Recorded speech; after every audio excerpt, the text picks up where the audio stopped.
Olá a todos e todas, nós vamos falar hoje sobre o trabalho do Stuart Hall. Para começar, é importante dizer para vocês que o Stuart Hall é um autor jamaicano e professor na Inglaterra. Nessa aula a gente vai falar sobre identidades nacionais. E o que o Stuart Hall nos diz sobre isso? As identidades nacionais não são coisas com as quais nascemos, mas são formadas e transformadas no interior da representação. Então, vejam bem, embora a gente nasça em um determinado lugar, um país, nós nos construímos enquanto pessoas que pertencem àquele lugar. Então, nós vamos ser formados para ter uma identidade nacional. E se cria toda uma representação do que é pertencer a essa identidade, pertencer a essa nação. Então, para o Stuart Hall, nós só sabemos o que é ser inglês devido ao modo como a inglessidade ou anglicidade veio a ser representada, como um conjunto de significados pela cultura nacional inglesa. Então, se constrói um conjunto de símbolos, um conjunto de narrativas, histórias, lendas, folclores, que vão construir essa identidade, no caso que ele está falando, inglesa. Mas eu vou mostrar aqui para vocês também, a gente pode transportar isso para a nossa realidade, para a nossa identidade brasileira. Então, nós temos, enquanto cultura nacional, né, vários símbolos, vários ícones, não é, que representam essa cultura nacional, no caso brasileiro, e forjam a nossa identidade enquanto sujeitos. Essas características não nascem conosco, não são genéticas. Quer dizer, você não é brasileiro porque você tem uma genética brasileira, mas você tem uma cultura nacional recheada de símbolos que constroem toda uma narrativa sobre o que é ser brasileiro e que você vai apreendendo ao longo da tua experiência de vida e na sua construção enquanto sujeito e brasileiro. Somos brasileiros porque existe um discurso, uma representação que cria essa identidade cultural em nossa sociedade.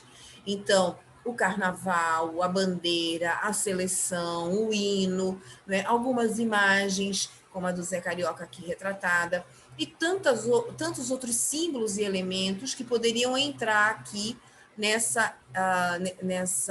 discurso sobre a nossa nacionalidade, a nossa identidade nacional, a nossa brasilidade. E essas marcas, né, não só são criadas por nós mesmos, mas podem ser criadas por outros, como o próprio Zé Carioca, que foi uma criação da Disney ali no final da década de 40, e foi criado a partir do momento em que o Walt Disney, o fundador da Disney, veio à América Latina, foi ao Peru, foi à Argentina, veio ao Brasil, né, dentro daquele esforço político entre Estados Unidos e Brasil, de aproximação durante a Segunda Guerra Mundial. E aí você tem a criação desse personagem, que é o Zé Carioca, e que acaba virando um ícone, né, um dos ícones, né, do símbolo da cultura nacional, do malandro, que sempre tem um jeitinho. Claro que o Walt Disney não cria isso do nada, ele cria a partir de toda uma ideologia que já havia no Brasil, do homem, do malandro, né, da esperteza, do samba, enfim.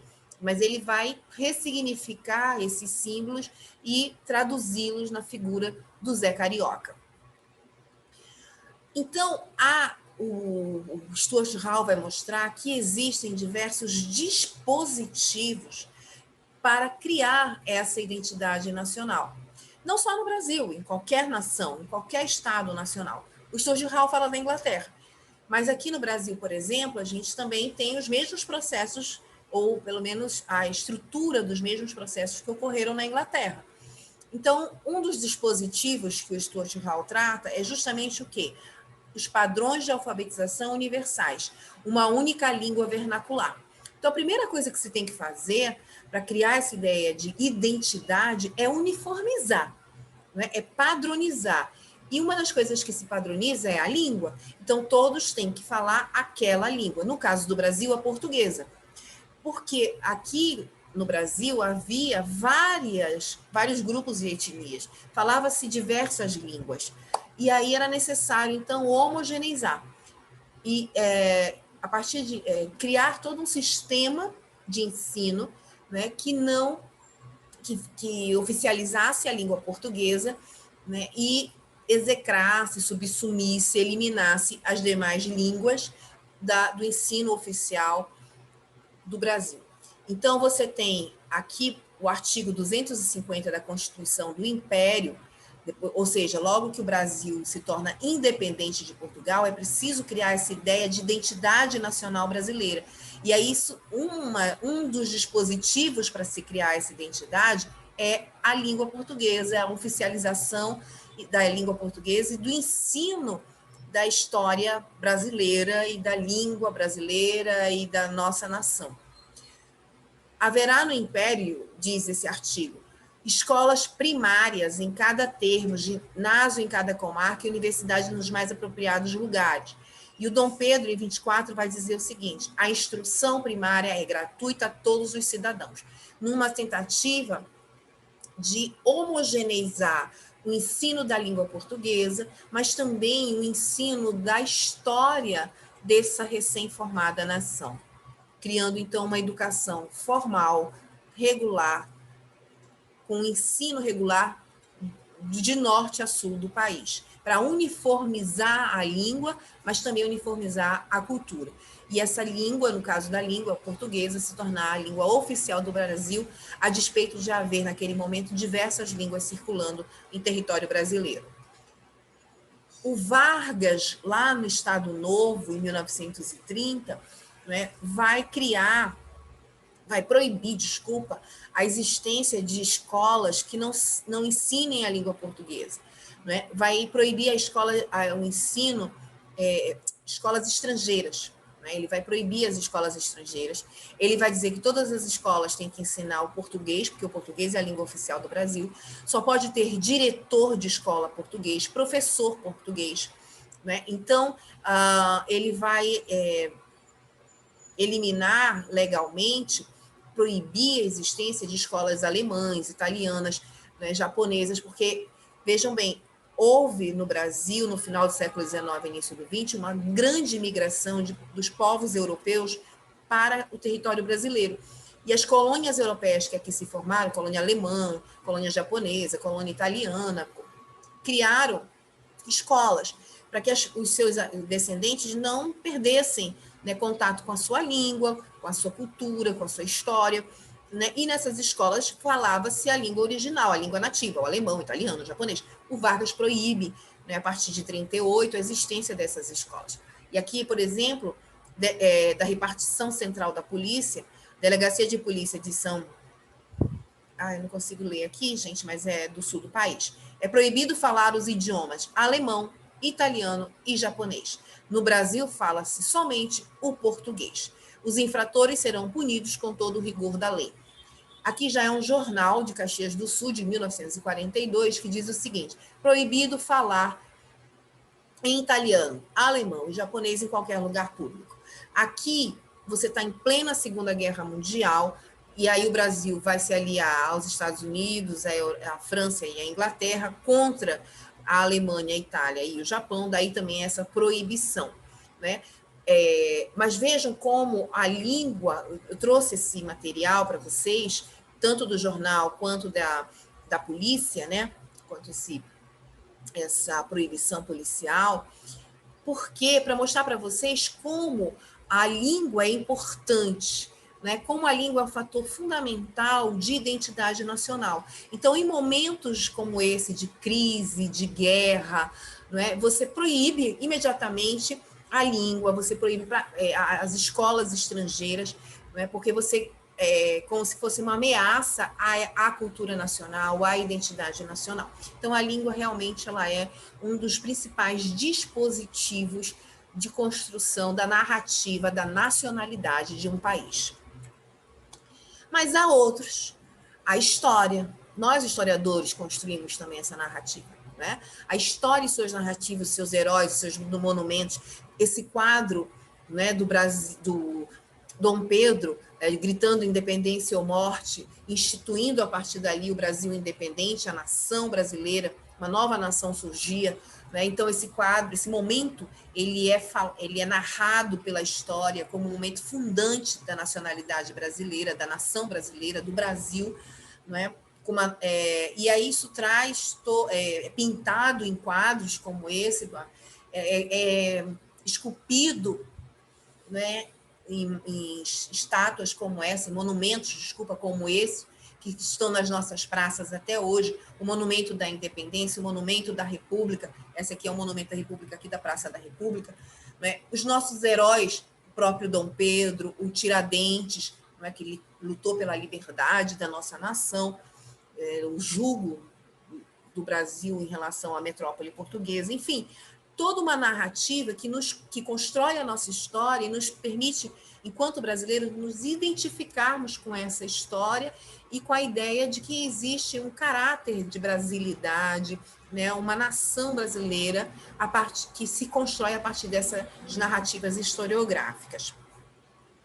Mas também há outros elementos, outros dispositivos, como que não é a história oficial, mas são outras histórias, não é? Como, por exemplo, o folclore, as lendas, o Saci-Pererê, a Mula Sem Cabeça, o Curupira, o Boto, né, que constrói esse imaginário do nosso folclore e que nos identifica como brasileiros. As nossas festas e danças típicas, como o boi-bumbá, né, o samba, a feijoada, a capoeira, enfim, práticas culturais e histórias que vêm do povo, da cultura popular, que nos constroem como brasileiros, né, que constroem essa nossa identidade, que nos faz pensarmos, nos vermos e nos lermos como brasileiros. E aqui o Sturgeon vai dizer para a gente que as tradições, elas são inventadas. Elas são um conjunto de práticas de natureza ritual ou não, né, ou simbólica, que buscam inculcar certos valores e normas de comportamento através da repetição, que impliquem continuidade com o passado histórico. Parecem ou alegam ser antigas, mas às vezes são muito recentes. Eu trouxe aqui 2 exemplos. Então, nós achamos que, por exemplo, o samba e a feijoada são sinais diacríticos, são tradições típicas do Brasil. Então, quando a gente fala em Brasil, a gente fala de samba, a gente fala de feijoada, né? Eles se tornaram símbolos da nossa cultura, da nossa nacionalidade, né? E por que eu estou trazendo isso para falar sobre tradição inventada? Porque a gente tem que ter em mente o samba, ele é a música que vem das áreas de periferia, né? Que vem, olha, vejam, aqui essa imagem é bem exemplar, não é? Vejam, o povo negro, né? Das áreas, das favelas do Rio de Janeiro, das áreas distantes do centro. Então, é uma música das pessoas pobres, das pessoas negras, dos centros urbanos. Só que na década de 30, durante o Estado Novo, o Vargas, na sua política paternalista, na sua política de construção da nacionalidade brasileira, ele vai pegar o samba e vai tornar o samba um símbolo nacional. Ou seja, ele deixa de ser símbolo da cultura popular para se transformar também em símbolo nacional. Porque era preciso, nessa construção da ideia da nação brasileira, né, de marcar a nossa identidade, que o nacionalismo do Vargas vai procurar fazer isso, era preciso achar que símbolos representam essa nacionalidade. E esses símbolos vão ser buscados, supostamente, no gênio do povo, na raiz, né, naquela cultura que é mais popular, mais raiz da população. E o samba se encaixa nisso, a feijoada se encaixa nisso.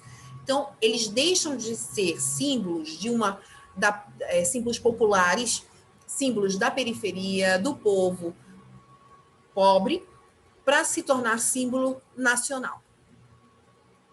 Nessa construção que vai haver do Vargas no Estado Novo, né, nessa política de construção da identidade nacional e do nacionalismo. É isso que a gente está dizendo, que é uma tradição inventada. Então, hoje a gente diz, a comida típica do Brasil é a feijoada, a música típica do Brasil é o samba.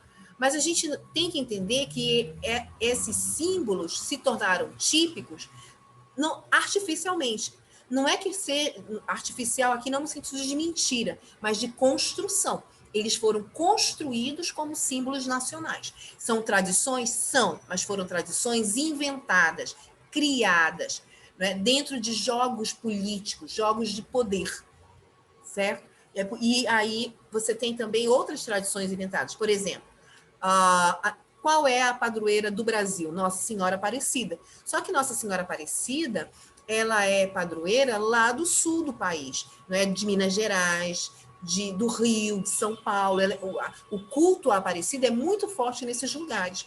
Se você for pensar aqui no Pará, né, há o culto à Nossa Senhora de Nazaré. Mas Nossa Senhora de Nazaré não é a padroeira do Brasil. A padroeira do Brasil é Nossa Senhora de Aparecida. Por quê? Quando se institui, né, que a Nossa Senhora de Aparecida é padroeira do Brasil, quais são os estados que têm força política? Justamente os estados do Sudeste, onde o culto à Aparecida é grande.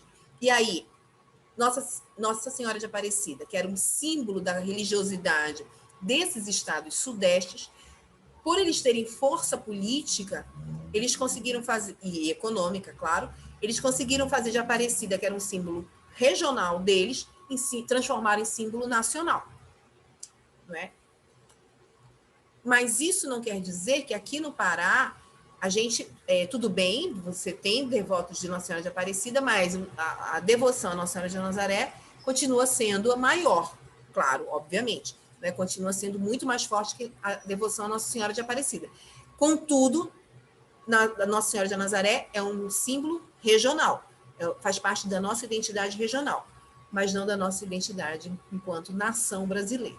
Então, vejam como os símbolos, né, que representam a nacionalidade, seja musical, seja um prato típico, seja uma crença religiosa, ela se constrói enquanto símbolo nacional nesses jogos de poder, jogos de força.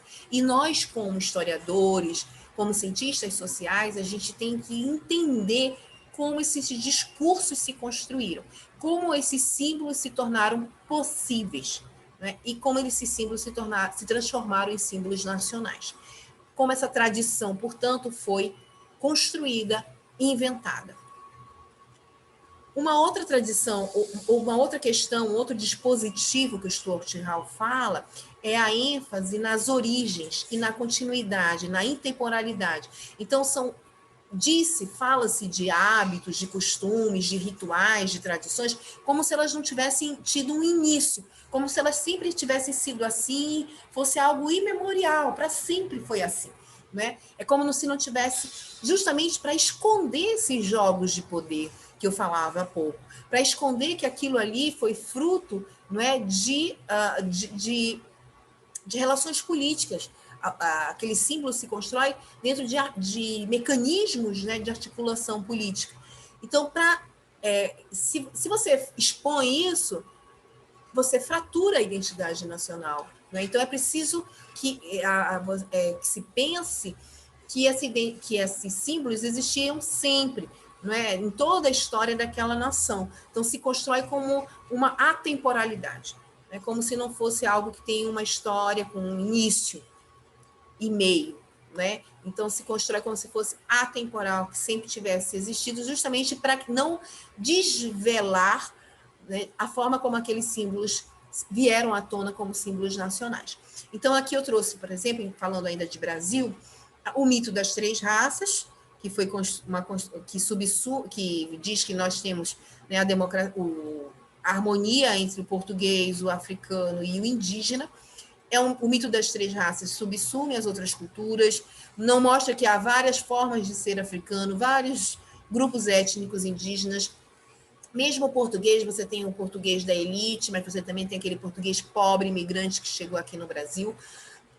que eles não, portanto, você não tem uma cultura africana, uma cultura indígena, uma única cultura portuguesa. Por outro lado, essa harmonia, ela é uma ficção, a gente já viu isso na aula passada, porque você tem o racismo, sim, no Brasil, um racismo estrutural. Ao mesmo tempo, a ideia de cordialidade, né, que o brasileiro é democrata, quer dizer, é porque o brasileiro é democrata, que existe essa democracia racial também, é porque o brasileiro é cordial, que ele não subsume, que ele não é preconceituoso com nenhuma raça, né? Então, essa ideia da cordialidade do brasileiro, ela é também uma construção social. E um dos autores que vai, vamos dizer assim, que vai reforçar essa ideia da cordialidade do brasileiro é justamente o Sérgio Buarque de Holanda. E no seu livro Raízes do Brasil, ele vai dizer o seguinte: a contribuição brasileira para a civilização será um homem cordial. Né? Esse homem, segundo ele, que uma das coisas que ele diz é que nós brasileiros sempre colocamos as coisas no diminutivo. Ai, mãezinha, garotinho, quer dizer, sempre para dar uma ideia, porque a gente tem essa tendência a criar uma intimidade, né? E o diminutivo cria logo assim intimidade, né? A questão também do apelido. Então, Cristina vira Cris, rapidinho, porque já cria, né? Aquela ideia de que você é familiar da pessoa, né? Chamando-a pelo apelido ou no diminutivo. Então, segundo o Sérgio Buarque de Holanda, nós brasileiros não temos muito essa individualidade marcada. A gente é muito mais comunitário, a gente quer agregador, cordial, né? E isso se reflete na ideia de democracia. Então, nós não temos preconceito, nós somos muito cordiais e não somos preconceituosos, então vive-se uma democracia racial aqui no Brasil. Essa é a ideia que se constrói ali no início do século XX sobre a nação brasileira, o brasileiro. E a ginga, então nós temos gingas, a gente dança, né? Temos o molejo no nosso corpo, e o Cristo Redentor que está de braços abertos na Guanabara. Mas nós temos também as nossas identidades regionais, a narrativa discursiva sobre a identidade regional, do ser paraense, por exemplo, não é? Do carimbó, do veriquete, do pinduca, está na música do tecnobrega, do carimbó, está no patrimônio material, ver o peso, está no patrimônio material das nossas cestarias, está no patrimônio imaterial do carimbó, do saber das ervas lá do Ver o Peso, né? Da devoção à Nossa Senhora de Nazaré, o Sírio é um patrimônio imaterial também, né? Dessa figura narrativa histórica do cabano, do corajoso, né? do homem do povo que foi à luta pelos seus ideais, né? E aí a ideia de paraensidade se forja também nesse homem cabano, do povo, da luta, do caboclo bravo e idealista. Então, todas essas são... É isso que a gente está falando da narrativa. Então, são narrativas, são representações que constroem a nossa ideia, a nossa identidade paraense, a nossa ideia de Pará.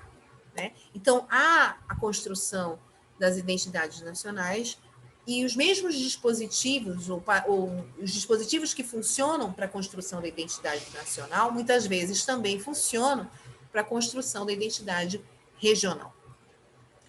E assim se formam as comunidades imaginadas, que o Stuart Hall fala, que a nação é o sistema de representação cultural que produz sentidos com os quais podemos nos identificar e formar a nossa identidade. Memória do passado, desejo por viver em conjunto e perpetuação da herança. Então, essas representações fazem com que a gente se sinta fazendo parte de um grupo, de uma nação, de um povo, de um país. Cria uma identidade, né, com as outras pessoas, uma memória compartilhada. Então, a criança sabe que o Brasil foi fundado em 1822, Pedro Álvares Cabral, né? A gente aprende, todo mundo que passou pela escola formal aprende isso. Então, a gente tem essa construção do passado, da história do nosso país, do passado do nosso país, nos foi dada através do ensino formal. Né?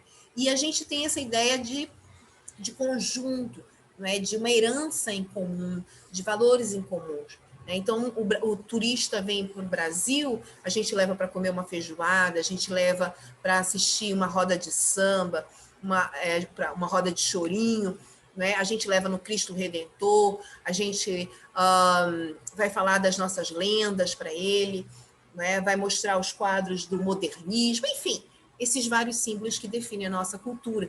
E isso nos constrói enquanto uma comunidade imaginada. Essa aqui é a visão, a imagem que o Stuart Hall usa de Juno, do deus mitológico Juno, que dá nome ao mês de janeiro, né? Que tem duas caras, uma olhando para o futuro e outra olhando para o passado. Justamente por isso ele dá o nome ao mês de janeiro, porque janeiro é o primeiro mês do ano. Então, ele está na fronteira entre o que passou, o ano passado, e o ano que vem, né? O ano que está aí na frente, o que está começando. O Juno tem essa representação, né? É como se ele representasse aqui a cultura de uma nação.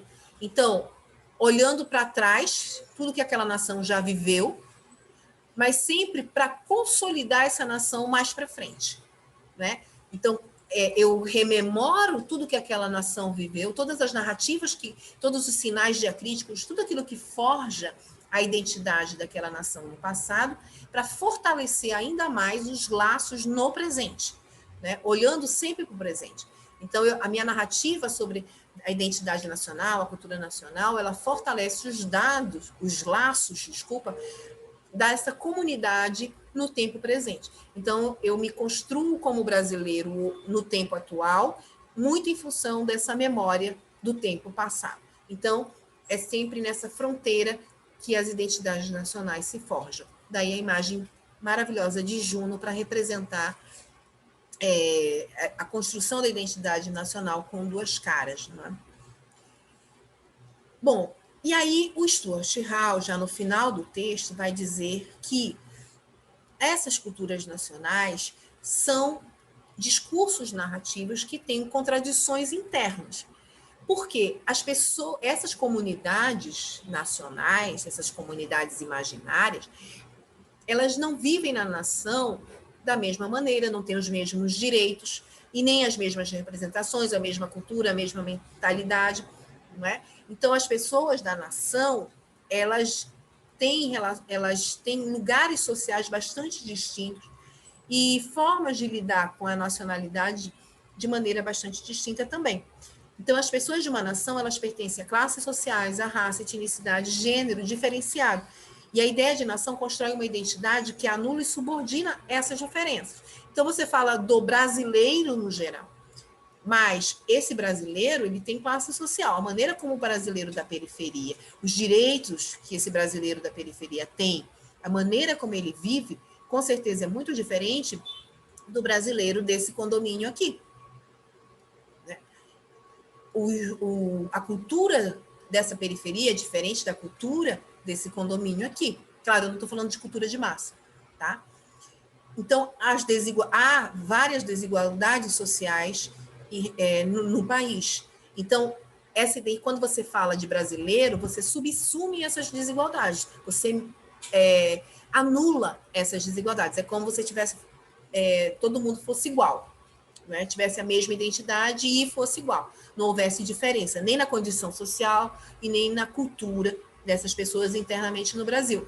Não levando em conta, por exemplo, que há no Brasil diversos grupos étnicos que nem sequer falam a nossa língua, o português, né? Que tem outras lendas, outra narrativa histórica, outra vestimenta, que vieram de outros povos da África, né? Pessoas que não só se diferenciam pela raça e etnicidade, mas se diferenciam também pela sua geração, a idade, pela sua sexualidade, pelo seu gênero, né? Então, tudo isso faz. Lembra do sujeito descentrado que eu falava para vocês? Então, as pessoas que vivem no Brasil, elas têm uma condição social diferenciada, uma maneira de ler o mundo diferenciada, que muitas vezes nesse guarda-chuva da identidade nacional, essas diferenças não aparecem. Todo mundo é resumido na frase, na ideia de cultura nacional uniforme, identidade nacional uniforme. E essas diferenças são minimizadas. Toda nação, quando ela surge, ela é híbrida culturalmente. Então, a nação brasileira, se você for pensar a colonização, né, o português era uma das etnias que havia aqui no Brasil. Havia tantas outras, Munduruku, Kayapó, Tupi, Kaiowá, Banto, Jeje, Urubá, né? Então, todas essas etnias viviam aqui no Brasil e o português eliminou essas etnias, né? O português, através da violência física, simbólica, né? Minimizou, extinguiu, ou pelo menos subsumiu essas etnias, tornando o português a cultura e a língua hegemônica aqui no Brasil. E todos esses grupos étnicos, portanto, ninguém hoje aprende Munduruku, Kaiapó, né? Ninguém aprende as línguas africanas ou as línguas indígenas na escola. Você nem sabe que aqui se falava o Nhangatu, aqui na Amazônia. Você fala o português, porque o português, né, nos jogos de poder, ele eliminou as demais línguas e tornou o português a língua oficial, a cultura portuguesa a cultura oficial.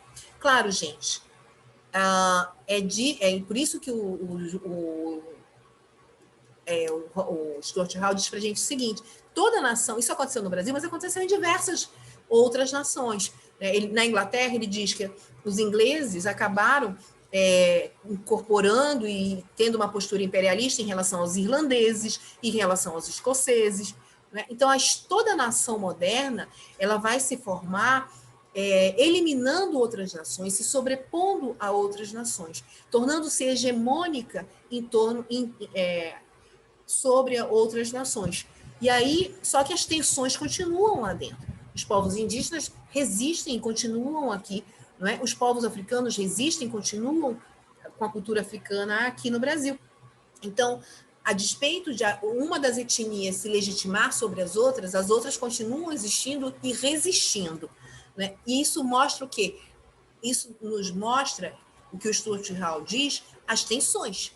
Então, toda a cultura nacional, embora ela crie esse discurso legitimador, uniforme, de uma identidade uniforme nacional, com esses símbolos que criam essa narrativa da nação, internamente ela tem tensões, ela tem fraturas históricas que resistem e muitas vezes implodem essas culturas nacionais. Eu queria concluir com essa charge que eu acho incrível, que diz o seguinte: durante todos os anos, essas pequenas diferenças. Ai, não dá. Aqui, quando ele diz. Quando ele diz aqui que ele está estudando para a faculdade e aqui a menina está pagando a faculdade, né, trabalhando para pagar a faculdade. Aqui o pai diz: eu tenho amigos que trabalham lá, vou dar uma palavrinha e você vai conseguir esse estágio. Valeu, pai. E aqui o pai da menina doente: você deveria estar terminando seus estudos, não tomando conta de mim. Pai, você está doente. Aqui, sim, o empréstimo foi aprovado, parabéns. Aí aqui, olha, a gente simplesmente não tem como lhe ajudar. Já tentou uma empresa de financiamento? Imagina os juros, né? Os juros do banco já são altos das empresas de financiamento, mais ainda.